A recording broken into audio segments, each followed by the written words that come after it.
Welcome to this Okta support video. In this video, we will show you how to resolve the issue of org SSO to dev tenant falling back to default target and landing on the website. Log into the Okta admin console. Click Security Identity Providers. Expand the spoke org details. Copy the assertion consumer service URL. You can save this link for the next step. Log into the Okta admin console in the spoke environment. Click Applications, click Browse App Catalog. Search for Bookmark app in the search bar. Set the name as desired. For the URL, you need to add the URL and append it with the following.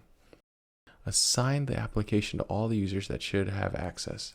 By following these steps, you'll be able to bypass the custom URL redirect and be directed to the My Apps page. That's it. We hope this video was helpful in resolving the issue of org SSO to dev tenant falling back to default target and landing on our website. Don't forget to check back on Okta's support playlist often for more helpful videos.